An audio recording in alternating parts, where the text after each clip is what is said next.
All right, welcome. I'm very excited today to have Aleksi Grym. He works at the Finland Central Bank. Um, Aleksi? Did I pronounce that right? Yeah, Aleksi. What did you say you do? You're in charge of digitalization? Yeah. So my title is Head of Digitalization. It means projects on fintech, digital currencies, digital transformation in banking and the financial sector. So I look at a lot of these new kind of interesting topics that are coming up in banking and central banking. All right. Now, you wrote a paper called The Great Illusion of Digital Currencies. And what we want to talk, I'm going to go through it today on a lot of the points. I and many of my followers here on this channel do not believe it's an illusion. It is real. Math. And well, anyways, so we'll get into it. Yeah, okay. I see people are coming in the show. Let's get started. So I have this paper, and if anyone, I put the link, for this event. I think I put it below. If you want to pull up the paper for any of you who are following along, I'm gonna sort of go through it. I sort of skipped a lot of the intro stuff. It starts getting exciting for me on page 7, and first I want to mention where I agree with you, which is that Bitcoin is not yet a unit of account. And I define that, to me, the easiest way to define that is when you go into a store, what is everything priced in, right? That's really, to me, what a unit account, so whatever stuff is priced in when you walk in would be the unit of account. Do you agree with that definition? Yeah, absolutely. I think that's the key point. Unit of account means things are priced in that unit, but it goes a bit deeper than that. If you think about the merchant, so the merchant, when the merchant prices something, they need to pay salaries. Those are also in some unit. They need to buy inputs. They buy from suppliers. They need to use some sort of unit there. They have their books. They do accounting. You have to use some unit there. They have to pay taxes and so on. So all of those need some unit of account. So I agree that Bitcoin is not yet a unit of account. However, I do believe that in the future, you'll have your wallet.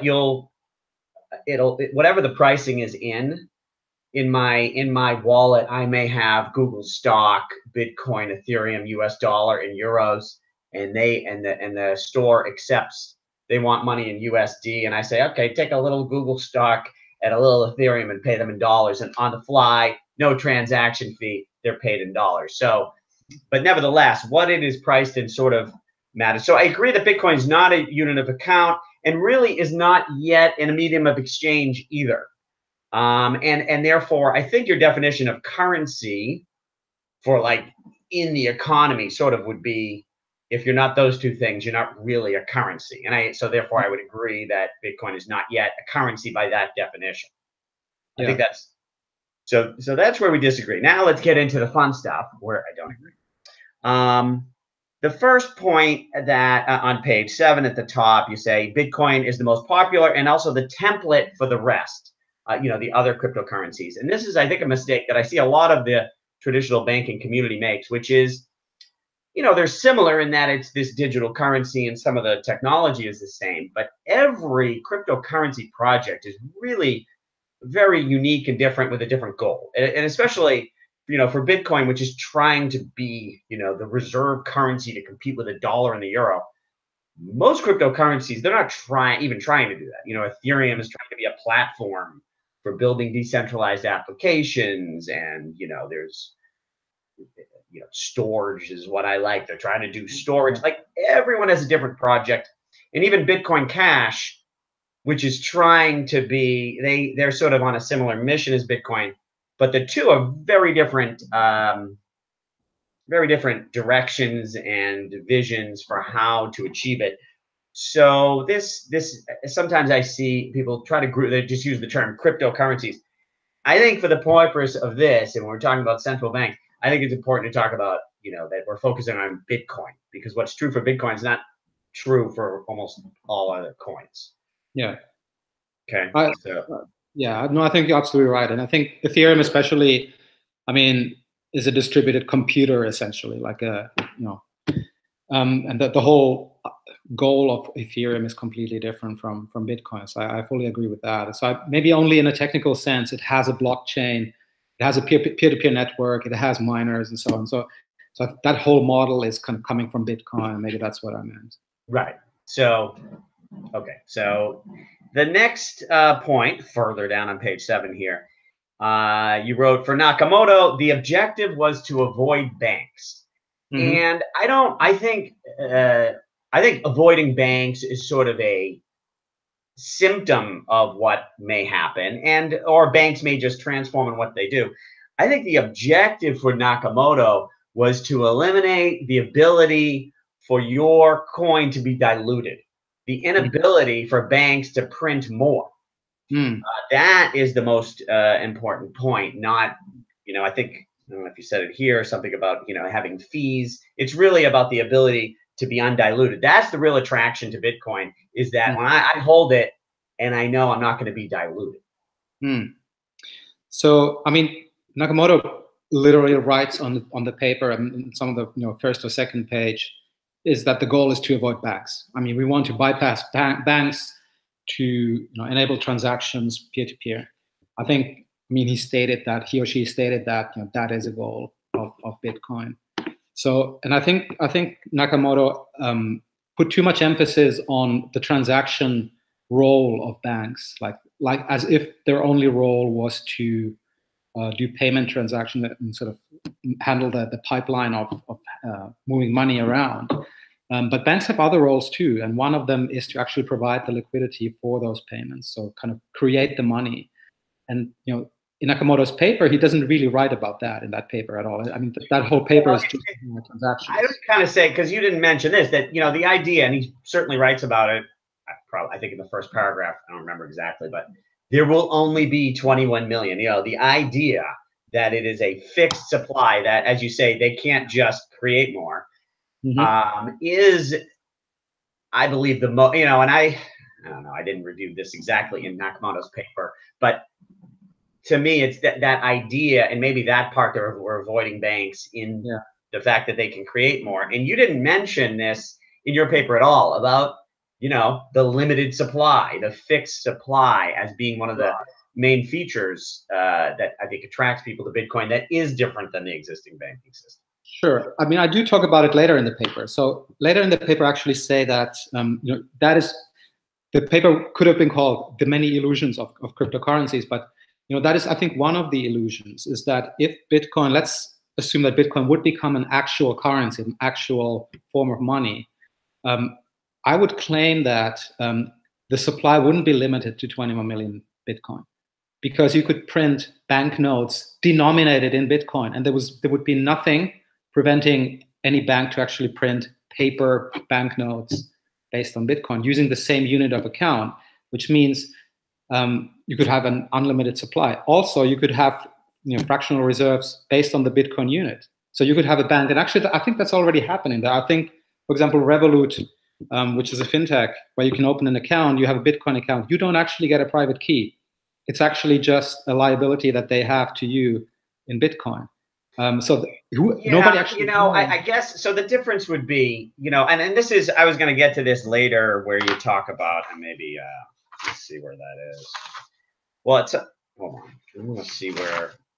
Yeah, on page 11, where you said the supply of Bitcoin is limited only to the extent that it replaces base currency, and you said in the form of coins. But I would, when you say coins, the currency now with the existing system, it's not really coins and paper, right? It's government bonds. I think, U.S. Treasury bond is the base, and then they can loan many times off of that.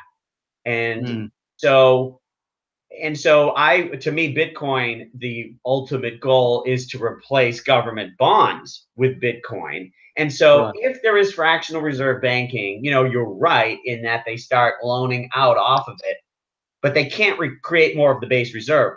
Whereas with treasuries, they can just print and create more treasuries. So there is a difference that way. Yeah, I guess my point is that the base currency doesn't really matter once you start having fractional reserves, and there's nothing that would prevent fractional reserves also in a Bitcoin economy. And once you have that, once you have, let's say, 1,000 banks doing fractional reserve on Bitcoin, there's no limit on the supply. Well, I would argue against that, because the reason you can't escape fractional reserve right now is because you can't escape. Like, there's no option. Like, I would love to actually own even my stocks that I have in E-Trade. Like, and I have an S&P 500 ETF. I hear they hold the stocks, and then they're loaning them up. I can't get a stock certificate. I can't really own it. And you know, it's so there's all this monkey business going on with my Bitcoin. I do have my Bitcoin, and I have my private key. And I would say the people who they leave it on the exchange, it's the same thing as leaving it at a bank. You're trusting the bankers, and it sort of defeats the purpose. But because we have this ability to actually hold your asset and not be just at the whim of somebody you're trusting to hold your keys. And with the technology, if something like there's another custodian bank, I think it's Zappo, and they just got approved in New York and everything. They're building a 100% reserve bank. So because with the technology, you technically, someone could build a bank where you could see that they actually do have your coins there, you know, that it'd be provable that you have the reserves. And we have this option. So although you're saying we could just have the same sort of fractional reserve mess that we have now with Bitcoin, you at least you have a place where you can avoid it, and maybe it can be a little bit more under control for those who worry about such things. Yeah. So if I kind of go back and go through my thinking on this, I mean, the first point I think is that money is essentially a unit of account. So if we say Bitcoin would become money, I think the end goal would be that it would become a unit of account. So we would have an economy where BTC would be the de facto currency in that economy.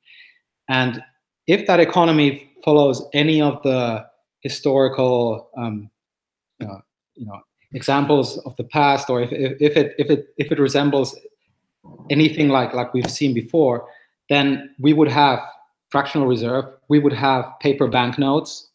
Those are the things that people are actually demanding and wanting to use as a medium of exchange. And they want to have a mortgage from a bank. They don't care if it's on the blockchain or not. They just want the BTC, if you know what I mean. So they just want the unit of account. They just want the loan in BTC. They don't care if it's an actual base currency, if it's actually on the blockchain. So it might be coming from a bank that is lending out, fractionally on a BTC reserve. But we can, in that economy, could create unlimited amounts of BTC. Well, so you talked about this a lot in your video about the thing about banknotes and how, and what you just said. Well, people want to use banknotes. I don't agree with this, because I think the history of money. The reason banknotes came is because in the battle royale of what makes good money, the shells didn't work out because someone figured out how to find more shells, and beads didn't work out because people made more beads, and copper didn't work because people mined too much copper. At the end of the day, it was gold, and that you just couldn't make more, and there's not that much, and so we had that scarce supply that couldn't be printed. But the only problem with that is it's hard to move around, especially if you're doing big numbers and carrying it and keeping it safekeeping. And so people would store it, and then they issued paper against it for the portability and making it easy to spend and trade. And that's why we have the banknotes. With Bitcoin, you don't need the banknotes, because you can just zip 0.00000 Bitcoin to somebody in a minute. Well, actually, even faster, but you can just zip that money around, so you no longer need the banknotes. You know what I mean? The existing system, the banknotes comes from the original thing when you had gold. And now, at the other point too, where you said Bitcoin needs to be in a medium of exchange, I think it does become a medium of exchange. But even if it doesn't, the idea that it replaces, like, I think U.S. Treasuries, at least with the dollar, is the base reserve money of the system. but when I go to my Starbucks, I never give them a treasury, right? And so if all Bitcoin does was replace U.S. treasuries in any percentage, that's a huge number. I mean, I don't know what the total value of all treasuries outstanding is, especially if you consider the repo. One treasury is held as collateral by 3 banks. That is a big number. So I don't know that that needs to become a medium of exchange. And then with the mortgage idea, that's where you would have maybe a need for a loan where, I mean, for a bank where I say, okay, well, I'm going to let you hold, or we're going to co-hold, or you're going to hold my Bitcoin as long as I have this loan. Now I do leave it at a bank because we have an even exchange. So yeah, I think what you said about gold coins is correct. So partially banknotes came into existence because people needed something more portable. It was just easier, more practical, but it was also because coins were in short supply.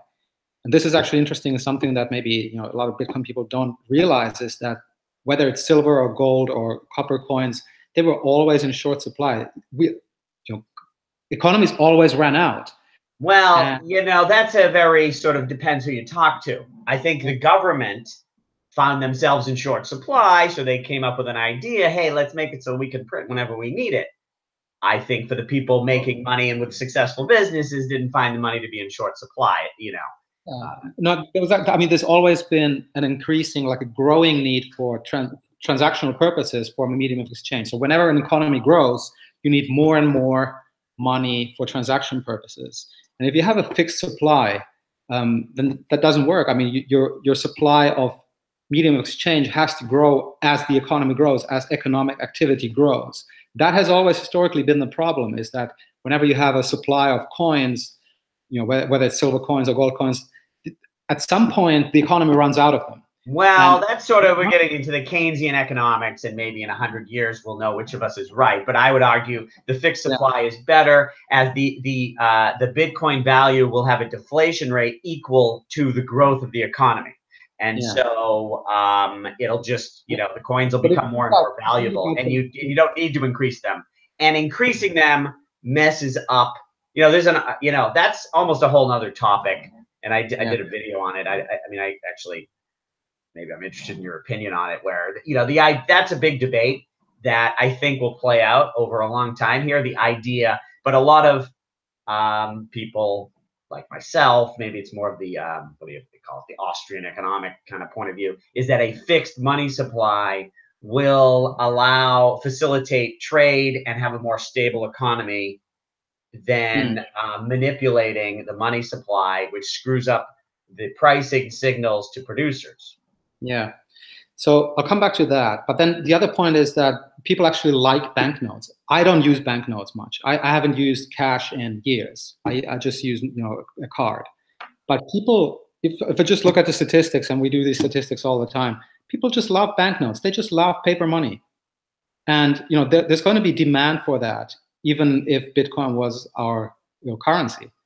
Well, listen, people are still buying some people are still using VHS tapes and, stuff like that. But I think if you have money, especially private, you can just spend by clicking a button on your phone. I think there's going to be a lot of demand for that. I know you can do that, and I do that. But if I look at statistics, let's say in Europe, and it's even higher in the US, but in Europe, 70% of point-of-sale transactions are done in cash, meaning banknotes, meaning paper money. So when people go and buy, milk at the supermarket, they pay in banknotes. They just like to use banknotes. Like it's the most used form of payment in Europe and also in the US. So people just want them. Even in the U. I hear you, but listen, I think things are going digital. It's just like a lot of people now read books on their Kindle, but there's still people who insist that the paper book is better. And that will, 100 years from now, there will be some people who will only read paper books. But I think the majority goes digital. And I agree, and I'm totally with that. Group of people I use a Kindle. I use cards for payments. But maybe sometimes people forget that there are millions of people who don't do that, who are out there and they are part of the economy. They are also part of using the same money, and maybe we forget about them. So even if you can go digital and we're gradually moving towards digital, I think for several decades still there's going to be paper money around. So someone though then could create a bank with Bitcoin, have their ledger public that shows the total reserves, issue paper. I don't know how you prove that the amount of paper they issue matches how much they have in reserve. Listen, the people who want to stick to paper, I don't know how they do it, but that's good for them. So let's see what else. The second point I wanted to talk the fixed supply thing. So I think one sort of simple, very intuitive idea is that in modern economies today, the way money is supplied is that the idea is that supply needs to be flexible in order to keep the value stable. So if you have demand, supply, and you have a value, demand fluctuates. So there's changes in demand. If supply is fixed, then the value is going to be the one responding to changes in demand. So that's the one that's going to be volatile. In economies today, how it works, the whole reason why the supply of money is kept flexible is to keep the value of money stable. So one of those two has to give. I argue actually that this current system does the opposite. It does have flexible, but it becomes tight when the people need it and is loose when we don't. I think that idea that it's flexible is from the central bank and from the banker's point of view, because when it becomes tight, the banks get more money. And when it's good, they start getting less. But it's the opposite for the people. So when the credit crunch happened in 2008, I can't get a loan now. Money is very tight now, and now we need it, right? Whereas now, but meanwhile, Bank of America is being showered with billions, so they like it, but it's not good for me. So when it comes to the real economy, I think that this flexible supply, I mean, I understand the idea would be good if it was like, they said, oh, it's going to be Helicopter Ben. He's going to go and drop money from a helicopter. If he flew over my house and dropped money from a helicopter, maybe I would like the system a little more. But he didn't. He drove a limo up to Bank of America, and so I don't find that this supply, when the next credit crunch comes, like I'm already trying to prepare, right? I know that I won't be that the money. The flexibility right now, the people want me to borrow money left and right. As soon as the economy slows, I won't be able to get any money. So I think that supply argument is sort of the opposite. Yeah, and I think you're right. I mean, it's not working perfectly. I mean, and the problem you highlighted is real. So when there was the credit crunch, even though central banks were adding supply and making money available, it went probably to some of the wrong places. It didn't go to the people who would consume it. It went to banks and it went into asset prices and so on. So that is a real problem. But just the principle of money supply today is that it is flexible, and it's flexible not only through the central bank, it's also because there are banks creating money when they lend and when they create mortgages. So it's flexible. It's reacting to demand. That's the idea. It's not working perfectly. Well, I hear you, but I'm not just saying it was 2008. I think that's the way it works every single time. It's the central bank feeds the banks, and then the banks feed the people. And when there's when the cycle reverses, the banks, they have such small reserves, they all get caught with their pants down, and the central bank starts feeding the banks again. But there's definitely a time delay before the people actually get it. So. Yeah, that's okay, true. we can debate fractional reserve versus fixed supply forever. Let's keep moving, because I don't think there's any way to settle that until it played. Now we have a chance. The thing is, the only system possible up until now was fractional reserve, because the history of money, as I study more the history of money is money being diluted by whoever sort of has the ability to dilute it. And eventually governments bought in and they just said, fine. We'll do fractional reserve is now legal. Originally, it was like people would deposit their money. It was illegal to loan out more than you did. And eventually we just said, fine, it's legal and we'll just regulate it. But now maybe we can have this two systems and see which one wins. All right. So now on page 8, another thing, You said that only difference between cryptocurrency and traditional ledger system is the ledger is distributed across a network of computers. I don't think that that is what is original.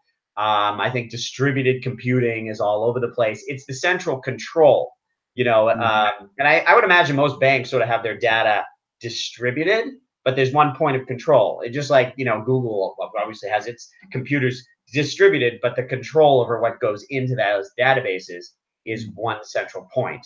And so the distribution of computers, I think it's the central control issue is what is. Yeah.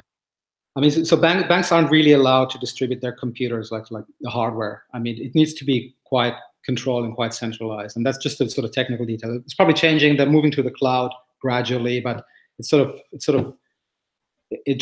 from a sort of. So JP Morgan has everything from one center. Like they don't. I have no idea about any specific bank like JP Morgan. I bet they have some sort of multiple computers that are communicating, in relatively real time. As distributed as, let's say, Google or Microsoft or cloud service providers. It's not like that. I mean, they're always a step behind in that sense.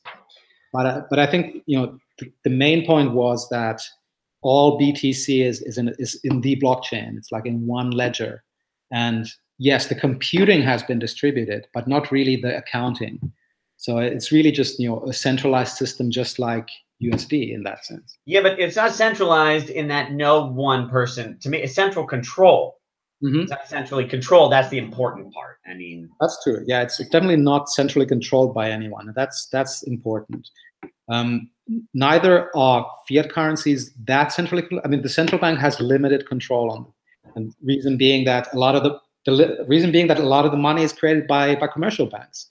So a central bank cannot decide exactly how much money there is around, what its value. It's a targeting. But they had no problems printing. The U.S. Federal Reserve had no problem printing $3 trillion in 2009. No one fought them on that. So they clearly have that ability. And then yes, the banks can also do their business. But also the sort of concept of helicopter money. I mean, that doesn't really exist. I mean, that doesn't really happen. It doesn't really go like that. I mean, a central bank prints banknotes based on demand. Whenever somebody asks for, like, basically goes to an ATM and withdraws. A bank. I would call Ben Bernanke and ask him when I still have an e-commerce business, and it was funny how 2008. My sales tracked the stock market, which I found strange. I was like, wow, how come all these people? Anyway, so money went down. I lost money that year. I called the central bank a couple times. They didn't give me any money. So I don't think they just give money out. It's just the banks. I mean, we're beating that dead horse there. So, okay. Page 9. One thing you talk about is Bitcoin incapable of transferring money. And it sounds to me like you're just talking about this idea that Bitcoin doing transfers on the main chain is slow and expensive. But are you familiar with the Lightning Network? Yeah, I am. Yeah. So that's the solution? That's cash. That's instant free transactions. Granted, it's not fully built up yet. And the reason I agree there's no medium of exchange is eventually I think there's an app at the store and on my phone that's easy, and I can just zip money around in a second for free. And so although we say Bitcoin doesn't have peer-to-peer transfer realistically right now, within a year or two, I think we're going to see a lot of it. Okay, so 2 points on that. So first of all, I think that was maybe the main argument of that was actually the reason I wrote the whole paper, because there are banks and central banks, and there are companies who are researching blockchain, and they're really interested in this idea of actual peer-to-peer transactions of assets or money or whatever. And I think they have a misconception that you can actually transfer money or assets the same way as you transfer files on Napster or music, MP3s or something like that. It doesn't work that way. You still need a ledger, and you still need to you send a message of a transaction to a ledger, not to the recipient. And that is a difference. I know it doesn't. Are you saying that, in other words, I mean, obviously, if you know how Bitcoin works, there's no actual coin. It's just, like you say, it's notes in the ledger of who owns what. Exactly. I don't really care whether it's a coin or a ledger or whatever. I just want that if I have 5 Bitcoin, I have 5 Bitcoin, and if I want to spend one of them, I can spend it. That's all that matters, whether it's a coin or a ledger or whatever. Yeah, and that's fair enough, and that's absolutely fair enough. But the reason I wrote the paper wasn't really Bitcoin; it was blockchain. So it was companies, banks who are interested in the technology, and they have sometimes a misconception that this is different from how they are currently doing accounting, how they're currently doing transactions. And what I'm basically saying in the paper is it's no different. You don't need this. You already have this. So there's you're talking about like private blockchains where sort of like what's any kind of blockchain. I mean, really, the only way to transfer money is you have a ledger, and just as you said, what the ledger records is ownership of money, and then you send a message to that ledger to change ownership of a certain amount of money, and that's how money on the ledger changes hands. So there's no file going anywhere like email or MP3s like on Napster. It's not a peer-to-peer network in that sense. But the difference is that every bank has its own ledger. So now Bitcoin is a separate thing, but I like to talk about Stellar Network. I don't know if you're familiar with them, which I think is the platform that the existing banking system moves to. And the advantage is that now all these banks are on the same ledger, maybe with their own money and their own accounts. But if they want to trade, they can instantly trade and settle, as opposed to one bank to another, especially if it's cross countries, can take days and be expensive. Yeah, and there are different types of systems that do exactly that. Central bank RTGS systems are precisely for that purpose.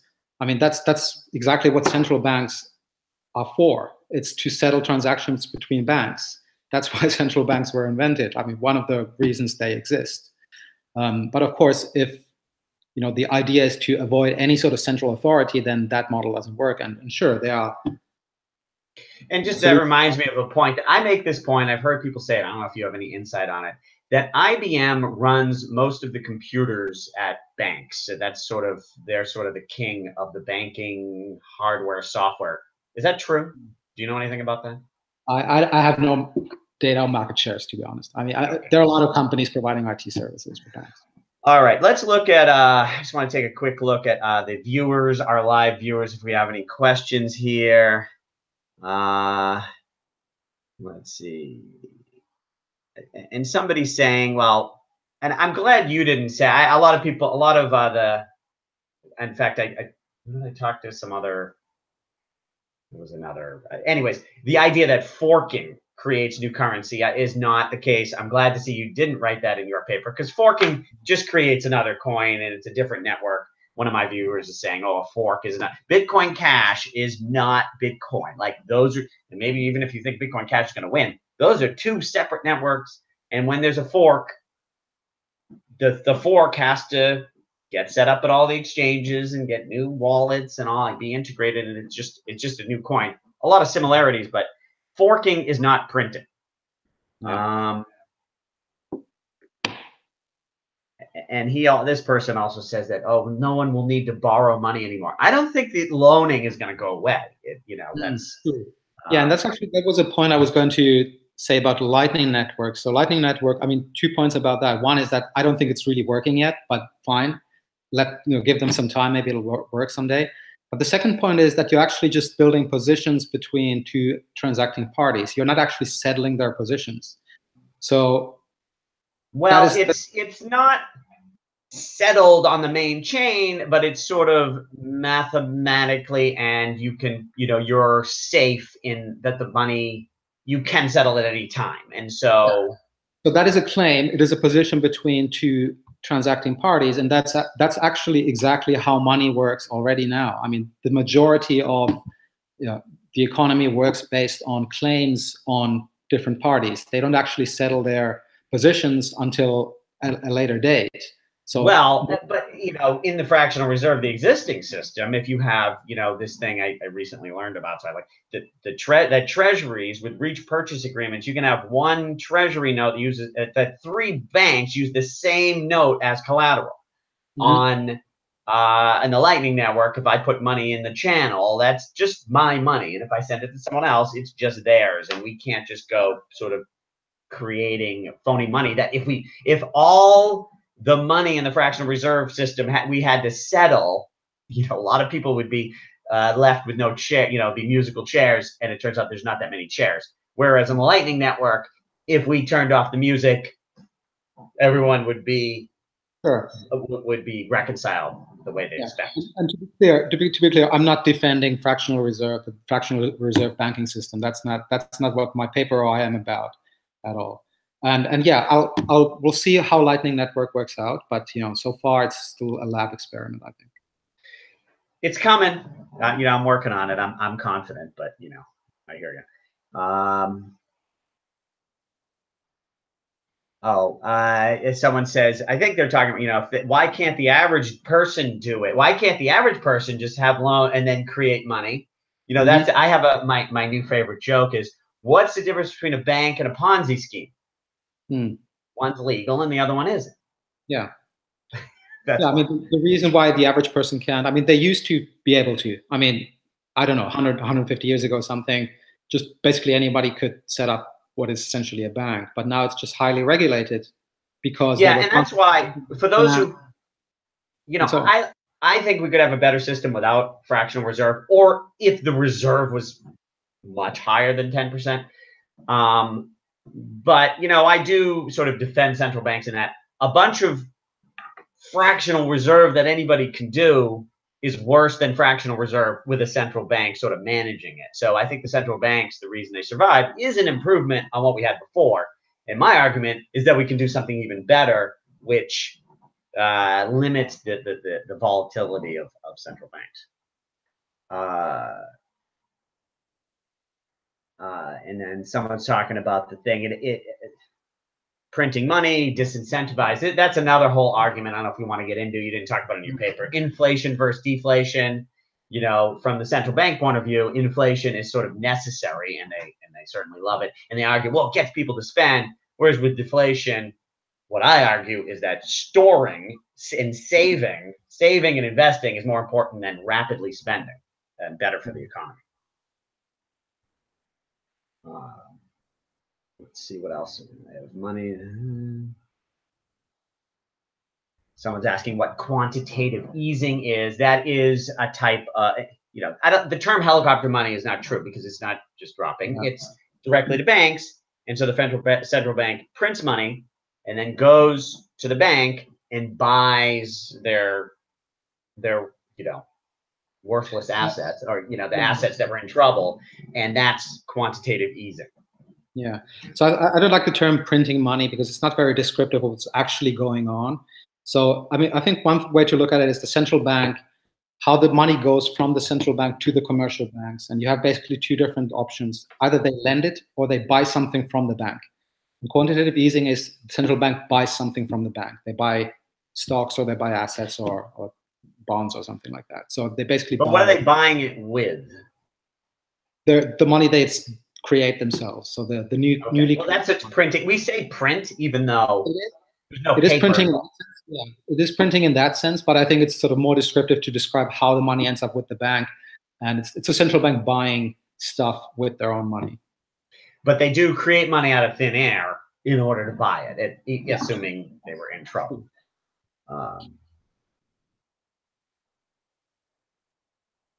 Okay. Shoot, I just lost this question here. Oh, the theory of still.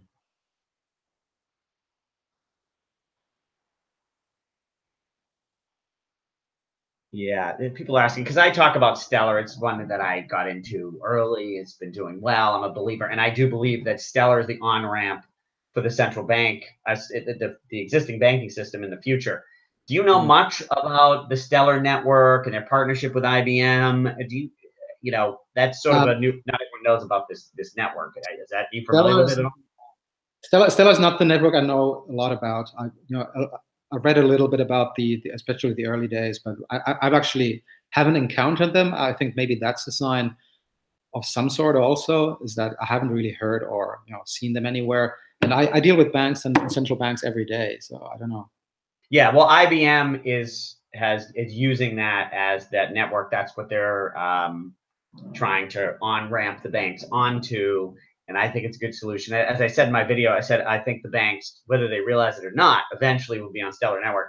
You may want to check it out. Just maybe I'm wrong, but it's sort of the adoption's growing. It's one to understand, even if it goes sour. Yeah, sounds interesting, definitely.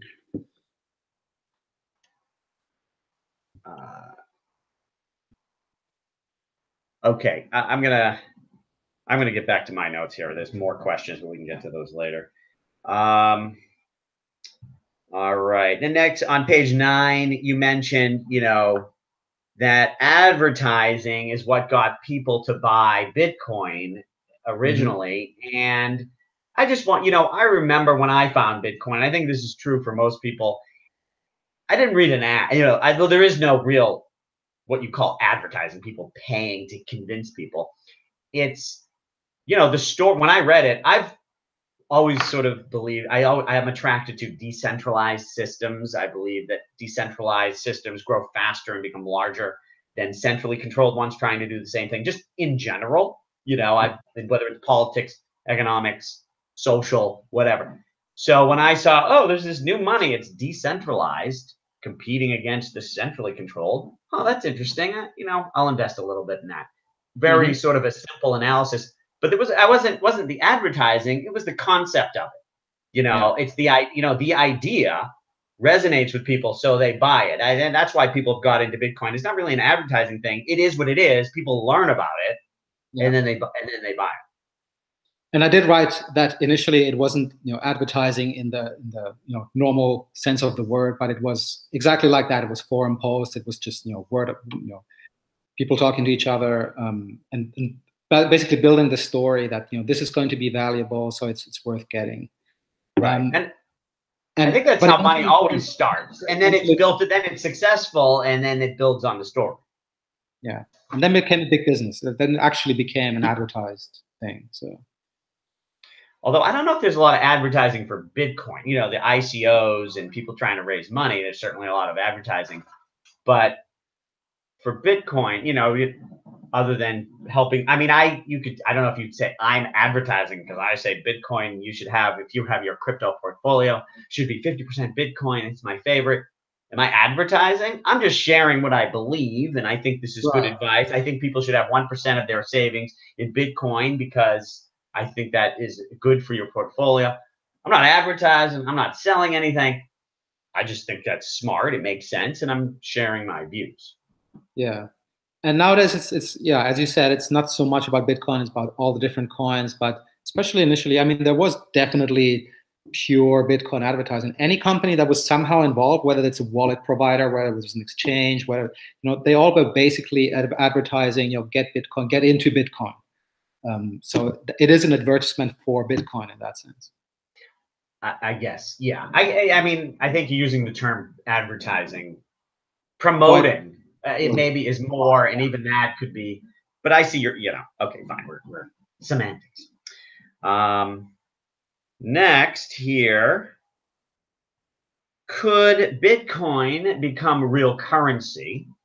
And I think your point at the bottom of page 10 is that the main. It sounds to me like you're saying the issue is that a bank would have to keep both types of accounts, and that would be a reason that it can't be a real currency, or am I missing?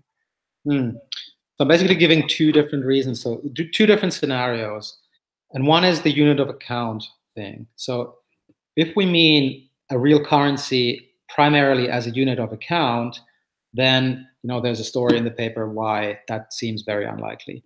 But the other point is that if we just think about providing a Bitcoin type of currency as an alternative to normal bank accounts, then a bank would find that it's not really that different from normal bank accounts. And basically, I think that's what we're already seeing. As I mentioned, I have a mobile banking app, Revolut, and you can get a Bitcoin account there, and it's actually already happening. The vision that you presented, when you go buy something, you don't really care which asset you pay with. You could be USD, could be euros, could be Bitcoin, whatever, and you just debit your whatever account you happen to have any balance on, and you can already do that. But I think Revolut, I'm guessing, I haven't really talked to them, but I guess any bank that would provide Bitcoin accounts wouldn't necessarily need blockchain technology for that. I mean, they would just use their own core banking system to just provide a Bitcoin balance in that sense, and they would owe you Bitcoin, but they didn't necessarily need it. They wouldn't necessarily need a sort of Bitcoin type network or blockchain or a Lightning network, anything like that. They would need it eventually for themselves to maybe at some point settle, but again, we come back to the fractional reserve, so that might take a long time before they actually settle. The other thing that I think you're touching on that I've seen a lot is this idea, the whole, yes, like I said, I agree. It's not currently a unit account. It's not a medium of exchange, but there's a great paper. I'm going to paste it in the chat here again. It's called The Bullish Case for Bitcoin by this guy, Vijay Boyapati. It's a really interesting article talking about the principles of money. And it talks about also the history of money, that traditionally what happens is first it's a collectible, then it's a store of value, then it becomes a medium of exchange, and then finally a unit of account. And that money goes through that process over time. And so to say that Bitcoin's not a unit account or medium of exchange yet is just, well, not yet. But we're filling out the store of value story, and then the medium of exchange will come next. And so, if you want to bet it's not going to happen, that's one thing. But just because it hasn't happened yet, this is technology, and we are working on it. So I've heard that argument before, and I really wanted to read that paper. I'm not sure if I've read it, but I don't think that's true. I don't think money has evolved that way. So if we look at what several historical cases. Money starts out as a unit of account. That's its first function. I think the only time that's different throughout history, because through history, it's like people are collecting shells and lots of people have the shells, and then it evolves. I see how it evolves, but I think with fiat currency, I think you're able to skip several steps because the government says all of a sudden, this is the money, you all have to accept it, and here it is, and sort of they can sort of do it. But that was also partly based on, the fiat currency was originally based on gold and gold reserves, which went through that process. So I think one misconception that people have is that, when we talk about medium of exchange and transactions, is that people always want to immediately settle their positions, and they always immediately want to settle their transactions. And that's actually not true. So a lot of the time, if, let's say, I buy a car from you, I might end up owing you before we settle that transaction. I say, okay, I'll pay you tomorrow.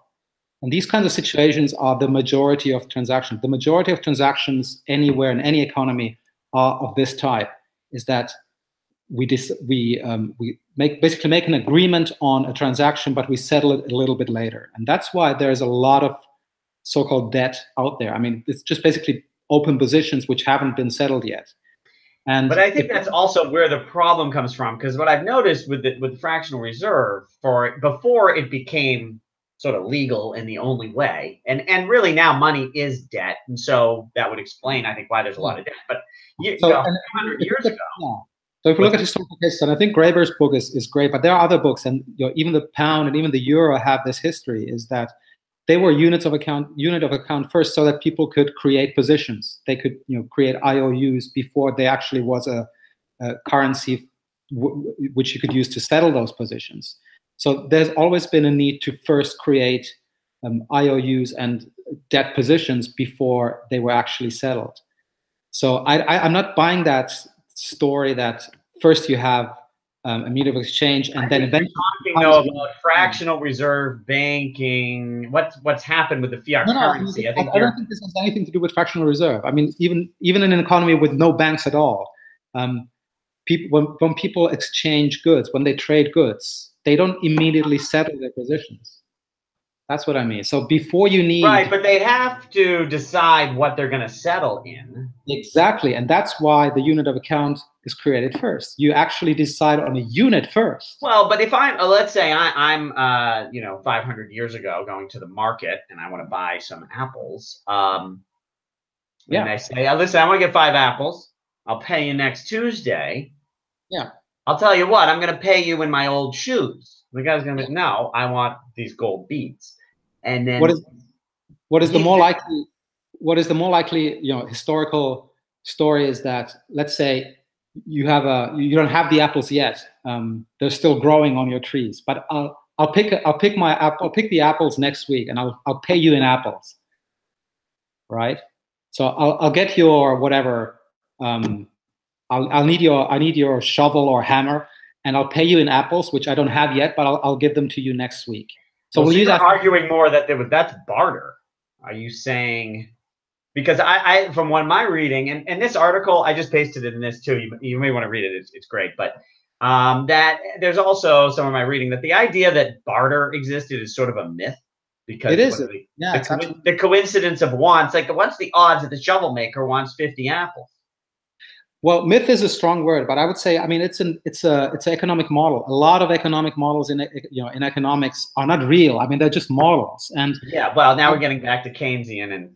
No, I would generally any sort of economic model are simplifications, and that's one of them. Is that right? But in reality, so your example is that the shovel maker is going to be happy to get 50 apples, but like, what's the odds of that? He's going to be like, no, I want something that has a little store of value. You give me that, and then I can use that to go buy eggs, milk, juice, and 2 apples. Yeah. Well, if you think about what has been used early on as a unit of account, i.e. as money, is things like grain and rice and silver and commodities, but they were first used as a unit of account. So when people owed stuff to each other, they said, okay, now you owe me 10 pieces of silver, or you owe me a sack of rice or something like that. And they didn't necessarily have them yet. They actually settled their transactions later, but they actually created those positions. But I think that I would argue that people realize, you know what, rice doesn't go bad. I keep it dry. We keep it in sacks. Everybody needs it. We always eat it. So this is a store of value. And then someone says, oh, okay, you can give me rice later.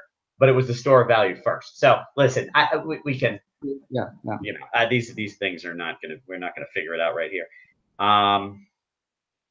Okay, let's see what else we've got. Still going. Okay, this about, we talked about that already. Let me skip ahead. And then we talked about that too. And then this, now the grand conclusion. I'm not sure I understand what you mean by the first sentence here. Bitcoin unit is based on the false perception that money could exist in a single form. What do you mean by exist in a single form? So what I'm saying is that if Bitcoin would become money, that would mean BTC would become a unit of account, which would be widely used to pay salaries, to price goods, and so on. But as I said, there is actual demand for paper money. There is demand for balances on bank accounts. There's demand for credit from banks. So money takes multiple different forms. So it's account balances, it's debt, it's paper money, and so on. So if we would start using Bitcoin, i.e. BTC, as a unit of account, i.e. as money, then people would want to use all these different types of that money. And you can't just assume that everybody would want to use a wallet, a Bitcoin wallet, and settle everything on the blockchain. They would want to use various. Right. So I agree with you on that, but that doesn't change my bullish story for Bitcoin, in that it will have many uses, and theoretically on the Lightning Network. You're not really settling on the main chain. You're just having credit in a channel, and someone may issue loans against my Bitcoin that's in a separate account where they can access it based on something, if they needed the collateral. And there'll be but the argument for Bitcoin is that it takes some market share regarding being the reserve currency from government bonds. I think that's not that it's going to be just this transaction consumer money, but that it really, you were able to build a new financial system. The existing system, which starts with the central bank giving money, printing money to the government, who gives them bonds. The bonds go to the banks and loan off of that, is sort of the structure of the whole system now. Bitcoin creates a whole new system where you have Bitcoin as the reserve currency, which isn't with banks and debt. It's just Bitcoin. And then all these things come off of that. A lot of them may be similar to what we have now, but probably different because the technology is different, and it's not, it just is different, and it will look different, but there will be similarities. So yeah, I mean, we don't know. That could happen. Nobody can predict the future, but I think any story like that would need to take into account, would need to explain banknotes. What's going to happen to paper money? Either, as you say, people are just going to stop using paper money and move to digital things. Okay, you need to build that somehow into that story, or you need to explain how you use paper BTC. I'll tell you, there's two options. One is, you see in China, they're really pushing hard. People are just doing everything on their phones now a lot. I'm sure there still is paper money, but they're sort of pushing it. And, so one argument is that they just make it and say, sorry, too bad. Or if people care about that market. But I don't know, what I've noticed with technology is, like I said, with VHS, there's a lot of people who would love it if someone would make VHS movies. Like, there's literally a lot of people out there who still have, but you can't get them. Like, they just stopped making them. And it's possible that despite the fact that there will be ongoing demand for paper money for some of us old nostalgic people, or for whatever reason, it's possible it just goes away anyways, because it's possible, yeah. But I think it needs to be part of the story. Anyone who explains Bitcoin is going to become a real currency, or Lightning Network, you also need to explain what's going to happen to paper money. Why would people stop using paper money? And it needs to be part of. I don't know. For me, I'm not all like 100. I love the 80-20 rule. So I think Bitcoin takes 80% of some market, and that's a lot of money. Doesn't mean that everything else disappears. I don't think it means necessarily that fractional reserve banking is going to disappear either. We're going from the dollar, the existing system, as 100% market share, and we're talking many, many, many, whatever the numbers are, hundreds of trillions, depending on how you measure it. If Bitcoin grabs a small percentage of that market, that's a huge market cap. That's sort of the bullish case. I mean, nothing ever gets 100% market share. So whatever happens to people who love paper money, whether they run out of paper money options or there are some options or not, doesn't matter. I think, to me, that's a fringe sort of people, 10, 20 years from now. Most kids, they're on their phone. Kids now walk into, they walk into Best Buy and they see the TVs. They walk up to the TVs and they start going like this to the TV screen. What the hell is this thing? So I'm not worried about the paper money people. I don't think we need to answer what's going to happen to the people who love paper money. Do not. And then your other point here in the conclusion, cryptocurrencies do not enable direct peer-to-peer transfers without intermediaries. I agree with that, but I don't think that matters. And the intermediaries, though, cannot steal and cannot, although some would, if you're talking about like leaving money at the exchange. But it is possible to interact with intermediaries, such as miners or the Lightning Network, where you cannot be stolen from or diluted from. And that's what's important, that there are intermediaries that you don't have to trust, which the existing system, you have to trust all the intermediaries. Yeah, and I fully agree. And as I explained in the beginning, I mean, the reason I wrote the paper was primarily for banks and central banks, and they were interested in the technology. Could we actually bypass intermediaries? What I'm basically telling them is that no, you can't. And if there's going to be intermediaries, then it's going to be the banks themselves if they would use this technology. So I fully agree. It's a different type of intermediary, and it's censorship resistant. But if you still use an intermediary, then maybe that whole technology is not that interesting for central banks. Okay, so now let's look at some viewer questions. Someone again talking about Stellar and what's the difference between a central bank like if I say it's sort of a similar thing, what's the difference? The difference really is that interbank exchanges will be instant and free as opposed to now the way it works. And it's a lot of it, some of it, it's like Bitcoin. If Bitcoin becomes a reserve currency, that's a whole new system from the base layer. But so banks upgrading to some sort of digital form of what they have now might not be an entirely new structure, but with like a lot of things, going from a paper-based sort of central one database to this more distributed digital open system will have some efficiencies. And I think that for the banks that want to stay with the existing system and simply digitizing it, there will be advantages to simply going digital and being able to communicate between other banks and their customers instantly. I think there's advantages to that, as well as microtransactions as well. Mm-hmm. And maybe something that some viewers don't realize is that banks generally have 4, 5, 6 different payment rails between each other and between central banks, and they use different they're called rails, basically different payment systems for different types of payments.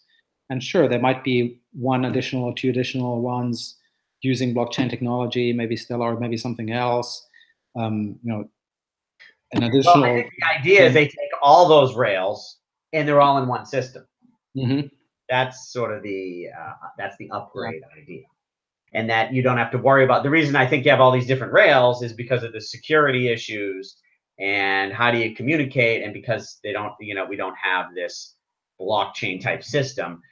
Whereas now you can have all 5 rails on one platform and they can all communicate with each other. Yeah. Let's see. Someone named The Magician made a lot of comments. I'm not going to read all of yours. Sorry.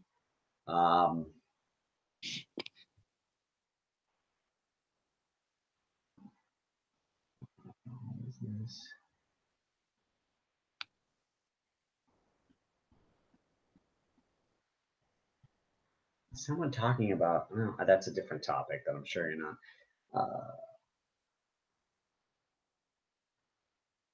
And by the way, this Jesse Lund from IBM has said that a central bank will issue a digital currency on the Stellar network within a year.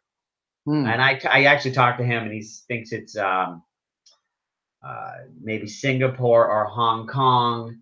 So again, I think you should look into the Stellar network. And do you think that, is he just optimistic with his, he's sort of in charge of that division? Yeah. He thinks he's going to close the deal. Do you think that Hong Kong or Singapore will issue a digital version, on the Stellar network? Do you think there's any chance of that happening? I know people at both those central banks, working on those, on blockchain experiments and fintech and all that. I haven't really heard about that happening. I've heard about a lot of different experiments. Would they issue an actual, currency? I think I think the point of the paper is that currency is maybe the wrong word. Would they issue a payment system or a bank account based on Stellar within a year?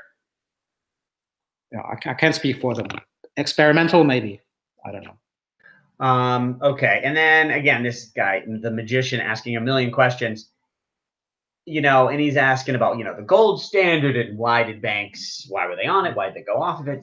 There's a book, and I don't know if you've seen this book. It's called The Bitcoin Standard by Safadine Amos. I think that's a great book that, although it's called The Bitcoin Standard, the first 80% of the book is all about the history of money and banking.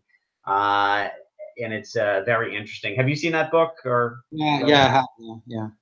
Have you read it? Or I've browsed through it. I kind of got stuck where he kind of went hard on Keynes. Oh boy, did he go hard! Yeah, that was. And I didn't really go much further than that. But did you find anything that you disagreed with in that book, other than maybe you like Keynes more than him?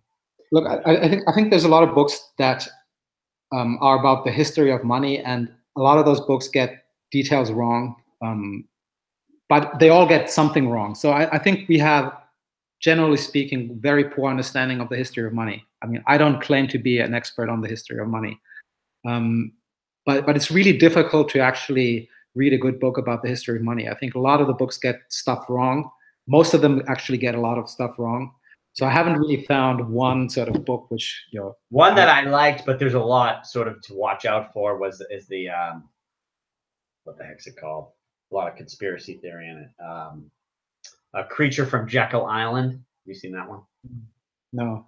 Oh, that it's actually got a lot. I think there's a lot that's right historically, but he sort of has a conspiracy theory and then has weird stuff thrown in. You have to be very careful with some of these books. I think it's an emotional topic for people, and we're talking about things where there's not a ton of record keeping from hundreds of years ago, so it's tricky.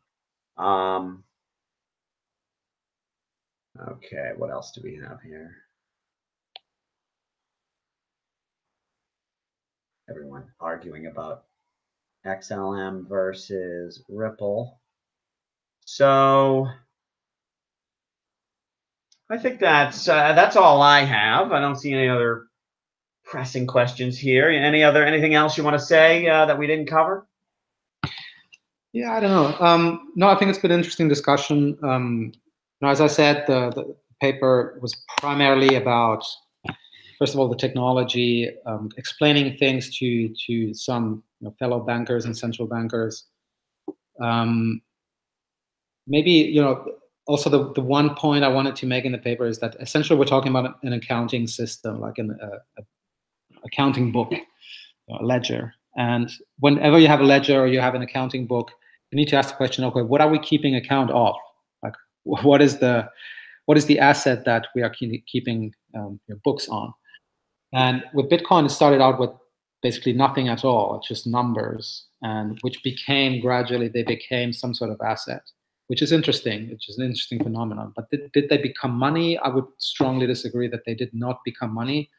They became some sort of asset, very interesting type of asset, and there's definitely trading on that asset, and there's definitely demand for that asset. Fine. But essentially, then when we talk about the technology, it's essentially just another ledger system. And we already have different types of ledger systems that do exactly the same thing.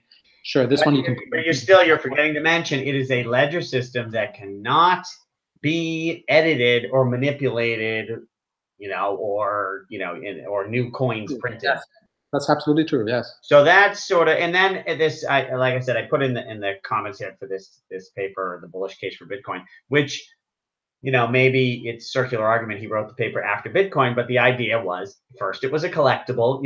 This computer scientist nerdy types who are like, oh, this is cool. Oh, and there'll never be more. And I've got 10,000. Look at me, and it's worth $5. And like, who cares? But it's cool, and I want to participate, and maybe this can work. And it's collectible.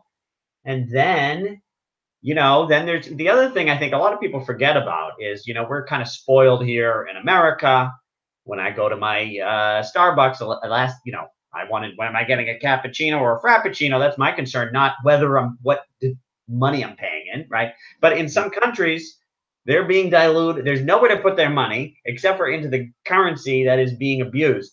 And so for them, even if when it was just a collectible or it's kind of a store of value, better than nothing.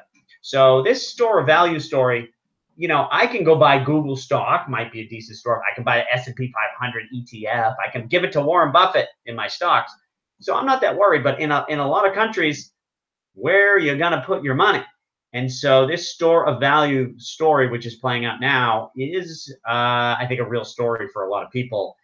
And once store of value, once enough people have it and the value is enough, and then the technology, assuming Lightning Network works, then we're going to start seeing medium of exchange. It'll start in certain niches where there's no other option, and it grows.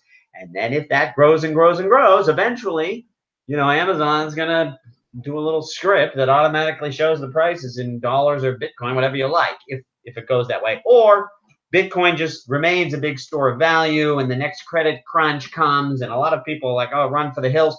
People go to Bitcoin. It becomes this reserve currency of which all these other things are built on top of, and there's something else as a medium of exchange. So that's these are all possible scenarios. Well, remains to be seen. Yes. All right. Good. Well, when you're talking, let your central bankers know that I'm available to help at any time here. Just trying to save the world one digital currency at a time. All right. So thanks for coming. And for the people watching, I'll put in a link below this video, of course, a link to your paper. I'll put this VJ Bullish Case for Bitcoin paper in there, a link to your Twitter. And thanks for watching. Aleksi, thanks for coming. It was interesting and informative. All right. Thank you very much. Have a good day. Bye. Thanks. Bye-bye.